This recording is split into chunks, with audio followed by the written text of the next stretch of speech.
Hi, ನಮಸ್ಕಾರ ಎಲ್ರಿಗೂ. ಎಲ್ಲರೂ ಹೇಗಿದ್ದೀರಾ? ಸೊ ಇವತ್ತು ನಾವು ನಮ್ಮ ಆಫೀಸಲ್ಲಿ ಸ್ಪೋರ್ಟ್ಸ್ ಡೇ ಇದೆ. ಸೊ ಹಾಗಾಗಿ ನಾವು ಇವತ್ತು ಸ್ಪೋರ್ಟ್ಸ್ ಡೇಗೆ ಹೋಗ್ತಾ ಇದ್ವಿ. ಆಫ್ಟರ್ ಲಾಂಗ್ ಟೈಮ್, ಸ್ಕೂಲ್ ಕಾಲೇಜಲ್ಲೆಲ್ಲ ಆಡಿದ್ದು ಒಂದು 10 ಇಯರ್ಸ್ ಮೇಲಾಯಿತು, ಆಲ್ಮೋಸ್ಟ್ 10-15 ಇಯರ್ಸ್ ಆಯಿತು. So after long time sports ಆಡ್ತಾ ಇದ್ದೀವಿ. ಸೊ ಏನು ಆಡ್ತೀವಿ, ಹೇಗೆ ಆಡ್ತೀವಿ, ಹೇಗಿರುತ್ತೆ ಪ್ರತಿಯೊಂದು ವೀಡಿಯೋನ ಅಪ್ಲೋಡ್ ಮಾಡ್ತಾ ಹೋಗ್ತಾ ಇದ್ವಿ. ಸೊ ಚೆಕ್ ಮಾಡ್ತಾ ಇರಿ. ಸೊ ಬನ್ನಿ ಹೋಗೋಣ. Hello everyone, welcome to my page. ಪ್ರತಿ ವರ್ಷ ನಮ್ಮ ಆಫೀಸಿಂದ ಸ್ಪೋರ್ಟ್ಸ್ ಡೇ ಅಂತ ಆರ್ಗನೈಸ್ ಮಾಡ್ತಾರೆ. ಅದೇ ಥರ ಈ ವರ್ಷವೂ ಆರ್ಗನೈಸ್ ಮಾಡಿದರು. ಕಳೆದ 2 ವರ್ಷದಿಂದ ನಾನು ಹೋಗೋಕ್ಕಾಗಿರಲಿಲ್ಲ. ಅಟ್ಲೀಸ್ಟ್ ಈ ವರ್ಷನಾದರೂ ಹೋಗೋಣ ಅಂತ ಪ್ಲ್ಯಾನ್ ಮಾಡಿಕೊಂಡು ನಾನು ನನ್ನ ಫ್ರೆಂಡ್ ಹೊರಟ್ವಿ. ನಾವು ಹೋಗಿದ್ದೆ ಪ್ಲೇ ಅರೇನಾ ಅಂತ ಒಂದು ಸ್ಟೇಡಿಯಂ. ಇಲ್ಲಿ ಎಲ್ಲ ಥರದ ಸ್ಪೋರ್ಟ್ಸ್ ಆ್ಯಕ್ಟಿವಿಟೀಸ್, ಪ್ರಾಕ್ಟೀಸ್ ಸೆಷನ್ಸ್ ಪ್ರತಿಯೊಂದು ಇದೆ. ತುಂಬ ಅಂದರೆ ತುಂಬ ಚೆನ್ನಾಗಿದೆ. ಇದ್ರ ಬಗ್ಗೆ ನಾನು ಡಿಸ್ಕ್ರಿಪ್ಷನಲ್ಲಿ ಇದ್ರ ಬಗ್ಗೆ ಡೀಟೇಲ್ಸ್ ಹಾಕಿದ್ದೀನಿ, ನೀವು ಬೇಕಾದ್ರೆ ಚೆಕ್ ಸ್ಟೇಡಿಯಂ ಬಂದಿದ್ದೀವಿ. ಸೊ ನನ್ನ ಟೀಮ್ ಇದೆ ಬ್ಯಾಕ್ ಸೈಡ್, ಇನ್ನೂ ತುಂಬ ಜನ ಬರೋರಿದ್ದಾರೆ. ಸೊ ಇವಾಗ ಇಂಟ್ರೊಡ್ಯೂಸ್ ಮಾಡ್ಕೊತೀನಿ, ಬನ್ನಿ. ಇವೆಲ್ಲ ಇವಾಗ ಬೇಗ ಬಂದಿರೋರು, ಇನ್ನೂ ಬರೋರಿದ್ದಾರೆ. ಅರ್ಲಿ ಕಮರ್ಸ್ ನಾವೆಲ್ಲ ಮಾತಾಡಿ ಎಲ್ಲರೂ. ಇವರು ನಮ್ಮ ಬಾಸ್, ಲೇಡಿ ಬಾಸ್. ಇವರು ನಮ್ಮ ಸೆಕೆಂಡ್ ಬಾಸ್.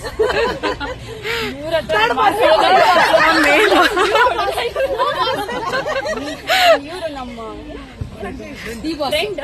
ಆಲ್ಮೋಸ್ಟ್ ಎಲ್ಲ ಆರ್ಗನೈಸ್ ಮಾಡೋದು ಇವರೇ. ಇವರೆಲ್ಲ ನಮ್ಮ ಟೀಮ್ ಮೆಂಬರ್ಸ್. ಹಾಯ್ ಹೇಳಿ.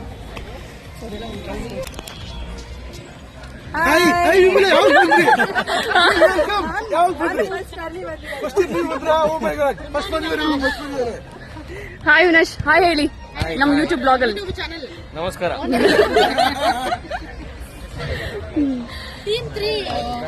ಶೋರ್ ಅದನ್ನ ತೆಗಿತೀನಿ. ಹಾಯ್.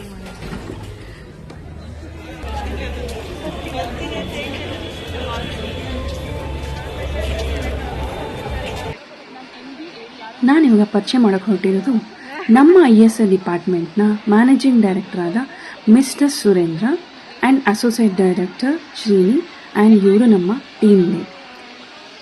ನಾನು ಯೂಟ್ಯೂಬ್ ಚಾನಲ್ ಸ್ಟಾರ್ಟ್ ಮಾಡಿದ್ದೀನಿ ಅಂತ ಹೇಳಿದ ತಕ್ಷಣ ನನಗೆ ವಿಶ್ ಮಾಡಿ ಆಲ್ ದ ಬೆಸ್ಟ್ ಹೇಳಿದ್ರು, ಮತ್ತು ನನಗೆ ಒಂದಷ್ಟು ಇನ್ಫಾರ್ಮೇಷನ್ ಕೂಡ ಶೇರ್ ಮಾಡಿದ್ರು. Thank you sir.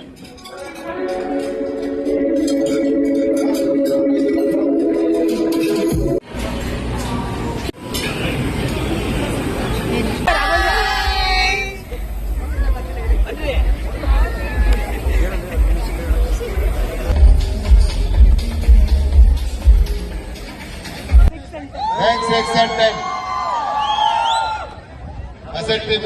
Accepted. Some more. Bank 7 and 11.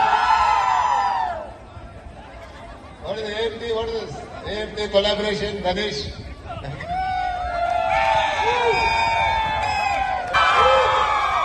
There are 4 things of AMT.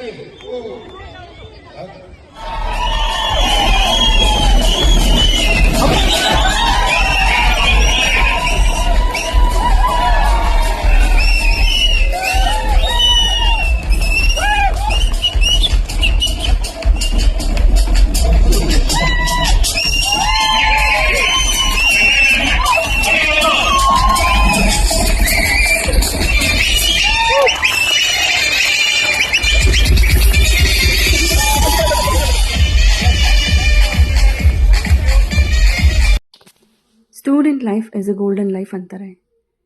ಈ ಮಾತಿನ ಅರ್ಥ ನಮಗೆ ಸ್ಕೂಲಲ್ಲಾಗಲಿ ಕಾಲೇಜಲ್ಲಿದ್ದಾಗಲಿ ಯಾವತ್ತೂ ಅರ್ಥ ಆಗಲ್ಲ. ನಾವು ಯಾವಾಗ ಸ್ಕೂಲು ಕಾಲೇಜು ಬಿಟ್ಟು ನಾವಾಯಿತು, ನಮ್ಮ ಲೈಫ್ ಆಯಿತು, ಕಮಿಟ್ಮೆಂಟ್ಸ್, ಮದುವೆ, ಕೆಲಸ ಅಂತ ಯಾವಾಗ ಅದರಲ್ಲೇ ಮುಳುಗಿರ್ತೀವೋ ಆವಾಗ ಮಾತ್ರ ಆ ಮಾತಿನ ಅರ್ಥ ಗೊತ್ತಾಗುತ್ತೆ. ಸ್ಕೂಲಲ್ಲಾಗಲಿ ಕಾಲೇಜಲ್ಲಾಗಲಿ ಇದ್ದಾಗ ಅಯ್ಯೋ ಓದಬೇಕಾ, ಬರಿಬೇಕಾ, ಯಾವಾಗಪ್ಪ ಸ್ಕೂಲು ಕಾಲೇಜ್ ಮುಗಿಯುತ್ತೆ, ಯಾವಾಗಪ್ಪ ರಜೆ ಸಿಗುತ್ತೆ, ನಾವು ಯಾವಾಗ ಕೆಲಸಕ್ಕೆ ಹೋಗ್ತೀವಿ, ಹಾಗೆ ಹೀಗೆ ಅಂತ ಹಲವಾರು ಸಲ ಯೋಚನೆ ಮಾಡ್ತೀವಿ. ಬಟ್ ಆ ಲೈಫ್ನ ಅವಾಗ ಎಂಜಾಯ್ ಮಾಡಬೇಕು ಅನ್ನೋದೇ ನಮಗಿರಲ್ಲ. ಬಟ್ ಯಾವಾಗ ನಾವು ಅದನ್ನು ಬಿಟ್ಟು ಆಫೀಸು, ಮನೆ, ಕೆಲಸ, ಕಮಿಟ್ಮೆಂಟ್ಸ್ ಅಂತ ಮುಳುಗಿರ್ತೀವೋ ಆವಾಗ ಮಾತ್ರ ನಮಗೆ ಅದರ ವ್ಯಾಲ್ಯೂ ಗೊತ್ತಾಗುತ್ತೆ. ಅದಕ್ಕೆ student life is A golden life ಅಂತಾರೆ. ಆವಾಗ ನಮಗೆ ಯಾವುದೇ ರೀತಿ ಕಮಿಟ್ಮೆಂಟ್ಸ್ ಆಗಲಿ, ಯೋಚನೆ ಆಗಲಿ, ಯಾವುದೇ ರೀತಿ ನಮಗಿರೋದಿಲ್ಲ. ಅದಕ್ಕೆ ಆ ಒಂದು ಸಮಯನ ನಾವು ಯಾವುದೇ ಕಾರಣಕ್ಕೂ ಮಿಸ್ ಮಾಡ್ಕೋಬಾರ್ದು. ಇವಾಗ ಮತ್ತೆ ಆ ಒಂದು ಚೈಲ್ಡ್ಹುಡ್ ಮೆಮೊರೀಸ್ನ ಮತ್ತೆ ನಮಗೆ ವಾಪಸ್ ತಂದುಕೊಡೋದೇ ಈ ಸ್ಪೋರ್ಟ್ಸ್ ಡೇ. ಈ ಸ್ಪೋರ್ಟ್ಸ್ ಡೇಲಿ ನಾವು ಎಲ್ಲ ಮಕ್ಕಳಾಗಿ ಮತ್ತು ಅದೇ ರೀತಿ ಎಲ್ಲ ಜೊತೆನೂ ಸೋಷಿಯಲ್ ಇಂಟ್ರಾಕ್ಷನ್ ಅಂತೂ ನಮಗೆ ತುಂಬ ಮುಖ್ಯ. ಇಲ್ಲಿ ಗಂಡು ಹೆಣ್ಣು ಅನ್ನೋ ಭೇದ ಭಾವ ಇರೋದಿಲ್ಲ, ಎಲ್ಲರೂ ಆಲ್ಮೋಸ್ಟ್ ಒಳ್ಳೆ ಸ್ನೇಹಿತರಾಗಿರ್ತಾರೆ. ಎಲ್ಲರ ಜೊತೆನೂ ಯಾವುದೇ ರೀತಿ ಇಲ್ಲಿ ಏಜ್ ವೈಸ್ ಆಗಲಿ ಅಥವಾ ಬೇರೆ ಯಾವುದೇ ರೀತಿ ಪಾರ್ಶಿಯಾಲಿಟಿ ಆಗಲಿ ಇರೋದಿಲ್ಲ. ಎಲ್ಲರೂ ಆ್ಯಸ್ ಯೂಶುವಲ್ ಮಕ್ಕಳಾಗಿ ಇಲ್ಲಿ ಆಟ ಆಡಿಕೊಂಡು ಎಂಜಾಯ್ ಮಾಡಿಕೊಂಡು ತುಂಬ ಚೆನ್ನಾಗಿತ್ತು. ಎಷ್ಟೋ ವರ್ಷ ಆದಮೇಲೆ ನಾವು ಈ ಸ್ಪೋರ್ಟ್ಸ್ನ ಆಡ್ತಾ ಇರೋದು. ಸ್ಕೂಲಲ್ಲಿ ಕಾಲೇಜಲ್ಲಿ ಸ್ಪೋರ್ಟ್ಸು ಅಂತ ಬಂದ ತಕ್ಷಣ ಎಷ್ಟೋ ತಿಂಗಳುಗಳಿಂದ ಪ್ರಾಕ್ಟೀಸ್ ಮಾಡ್ತಿದ್ವಿ. ಥ್ರೋ ಬಾಲ್ ಅಂತೆ, ವಾಲಿಬಾಲ್, ಕ್ರಿಕೆಟ್, ಹೀಗೆ ಸುಮಾರು ಸಲ ಪ್ರಾಕ್ಟೀಸ್ ಮಾಡ್ತಾಯಿದ್ವಿ. ಬಟ್ ಇಲ್ಲಿ ಅದೇ ಥರ ಯಾವುದೇ ರೀತಿ ಪ್ರಾಕ್ಟೀಸ್ ಇರೋದಿಲ್ಲ. But on the spot, on the day ಮಾತ್ರ ನಾವು ಇದನ್ನ ಆಡೋದ್ರಿಂದ ನಾವಿಲ್ಲಿ ಏನು ಆಡ್ತೀವೋ, ಗೆಲ್ತೀವೋ ಅಥವಾ ಸೋಲ್ತೀವೋ ಅನ್ನೋದಕ್ಕಿಂತ ಹೆಚ್ಚಾಗಿ ನಾವು ಎಂಜಾಯ್ ಮಾಡ್ತೀವಲ್ಲ ಅದೇ ಮುಖ್ಯ. ಸೊ ಆ ಒಂದು ಬಾಲ್ಯದ ನೆನಪನ್ನು ನಮಗೆ ತಂದುಕೊಟ್ಟಿರೋದೇ ಈ ಸ್ಪೋರ್ಟ್ಸ್ ಡೇ. ನಿಜವಾಗ್ಲೂ ನಾನಂತೂ ತುಂಬ ಎಂಜಾಯ್ ಮಾಡಿದ್ವಿ.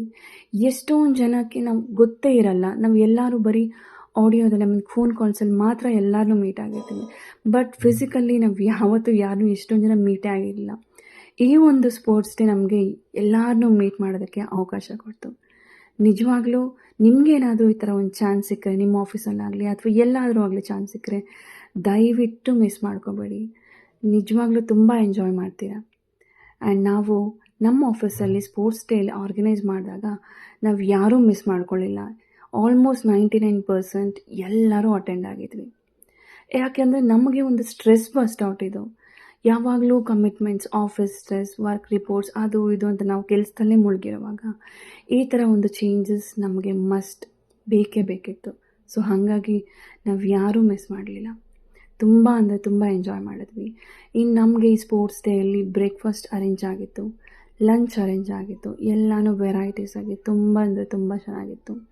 ತುಂಬ ನೀಟಾಗಿ, ತುಂಬ ಆರ್ಗನೈಸ್ಡ್ ಆಗಿತ್ತು. ಸೊ ಇಲ್ಲಿ ಐಸ್ ಕ್ರೀಮಿಂದ ಹಿಡಿದು ಪಾಯಸ, ಪುಲಾವ್, ಹೀಗೆ ರೈಸ್, ಸೊ ಎಲ್ಲ ಥರದ ವೆರೈಟೀಸು ಮಾಡಿಸಿದ್ವು.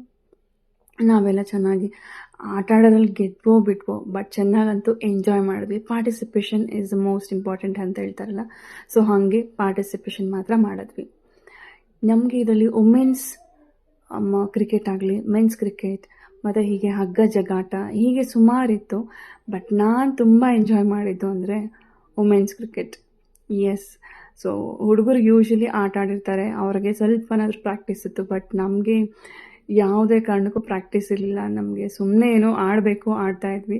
ಬಟ್ ಸ್ಟಿಲ್ ತುಂಬ ಅಂದರೆ ತುಂಬ ಎಂಜಾಯ್ ಮಾಡಿದ್ವಿ, ತುಂಬ ನಗ್ತಾಯಿದ್ವಿ. ನಾವು ಆಟ ಆಡಿದ್ದು ನೋಡಿ ನಮಗೆ ಒಂಥರ ನಗು ಬರ್ತಾಯಿತ್ತು, ಅಷ್ಟು ಚೆನ್ನಾಗಿ ಎಂಜಾಯ್ ಮಾಡಿದ್ವಿ. ಫೈನಲಿ ಕಾಫಿ, ಟೀ, ಸಮೋಸ ಎಲ್ಲ ತಿಂದು ಎಲ್ಲರೂ ಹೊರಟ್ವಿ. ಮತ್ತೆ ನಾನು ನಿಮಗೆ ನೆಕ್ಸ್ಟ್ ವೀಡಿಯೋದಲ್ಲಿ ಸಿಗ್ತೀನಿ. ಅಂಟಿಲ್ ದೆನ್ ಟೇಕ್ ಕೇರ್, ಬಾಯ್.